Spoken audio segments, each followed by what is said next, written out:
What's up you guys, welcome back and welcome if you're new. In today's video I'm going to be showing you how to install LEDs on your TACOMABEAST headlights. I know I've seen this a lot on forums and I've gotten a lot of emails, a lot of comments asking how can I put LEDs on my TACOMABEAST headlights. Before we get any further, I just wanted to give you guys a disclaimer. This will void your warranty, especially if condensation starts getting into your headlights. So I just want to state that before we even proceed. If you're one of those daredevils and you just want to make your truck look good, as you can tell, that side is LED.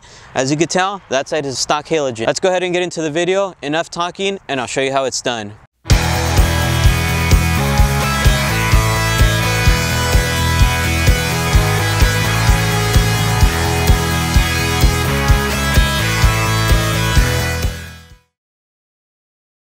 Make sure you guys are aware of the disclaimer that I gave you guys that this could void the warranty if something goes wrong. So before we step into the installation process, I did want to show you guys a couple different LEDs and why most people say that LEDs do not fit in the TACOMABEAST headlights. Okay, so that one there is your stock halogen. So as you can tell, the backing to it, it's really skinny. The bulb itself is pretty skinny. Go ahead and start with the aux beams.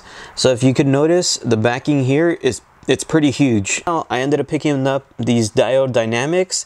So as you can tell, they're a little bit more like the stock look. They do have the small backing, but the problem with these is the front side here, it's just a little bit too big to be able to fit into the headlight housing. The LEDs I ended up finding that actually did work and did fit.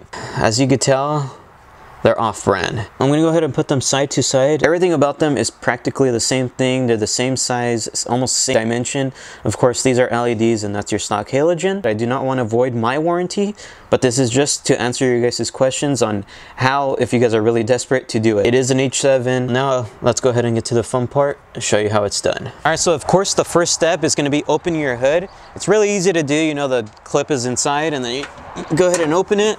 Once you've opened it, it's going to be, in this process here, you're going to have to really pay attention. It's not hard, it's just you don't want to mess up any of the wires or mess up any of these clips. Let's go ahead and do it. Once you've opened the hood, you're going to have to locate your low beams. So these are going to be your high beams and these are going to be your low beams.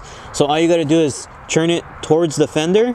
Once you've done so, it pops right off. Super simple, nothing too hard. So you're gonna notice the silver pin here. It's gonna be a lot easier to see in person, of course. All you gotta do is get your finger, push it towards the fender. I'm gonna have to cover you guys for a little bit. Once you've pushed it towards the fender, it releases just like that. You're gonna get it over the wires, just like that, and it releases the whole bulb. Nice and easy. Once you're in this step, you can go ahead and wiggle it away. Mine's easy because I already took it off, but if you're having trouble, just wiggle it and it'll come off just like that. So now that you grab your brand new LED, you're gonna notice this tab here. That tab does go towards the bottom and you will see a groove on the actual headlight housing. It's right there, I'm pointing it with the LED. So you just wanna go ahead and match it and insert.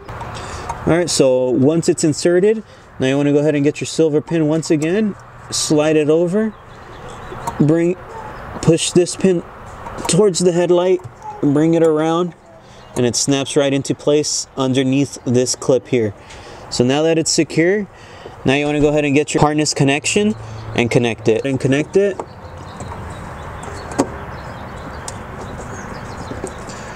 All right, and before even putting the cover back on, the dust cover, I'm going to go ahead and test it, make sure it works. So now that I've tested it and I know it works, you're gonna notice there's a tab here, there's a tab there, and a tab on this side. So you're gonna wanna go ahead and pay attention to that when you're reinserting it back to the housing. The reason why is because if you don't clip those back correctly into the slots where they belong, this cover here, it won't close correctly, and that's what's going to end up causing condensation, and that will eventually end up voiding, of course, your warranty. That's why they really don't want you guys changing these out, because a lot of people end up messing them up or not putting them on correctly and then complaining. So if you do it, please, seriously, please make sure that you do this part correctly. I'm going to go ahead and, of course, match the holes. It's going to be hard to see on camera, but in person, it's easy. So once you've aligned the holes, now it's aligned, you'll see it's nice and snug. Go ahead and turn it towards you, so just like that. Make sure you play with it, make sure the cover's nice and solid, nice and simple. So let's go ahead and do the other side. The other side is going to be a little bit harder. but it's nothing we can't do. So for the right passenger side, it's going to be the same exact steps that you did on the driver's side. The only difference, if you do have big hands, for me, I can squeeze mine in, but if you do have big hands, you're going to notice the washer fluid reservoir, it is right here. So if you do want to go ahead and kind of push it back to the side, but be careful, don't break anything. You don't want things spilling out or anything like that. There is going to be a little bolt here and a little one on this side. So it's going to be a size 10 to remove both of them. And now you could just bring it back just a little bit. Don't do it too hard where you crack it and all the fluid comes out. That can help you out on installing it. The reason why is because for the low beam, it is on this side, so it's kind of hard to get your hand in there.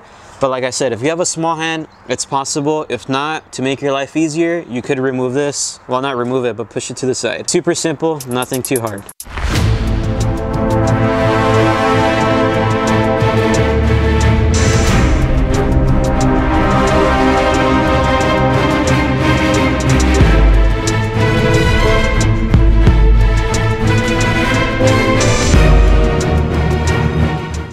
So if you guys like this video, please make sure to like, comment, and subscribe. I did leave a link down below where you can purchase these LEDs. Like I stated many times, I don't know how long these will last because they were only like 15-20 bucks.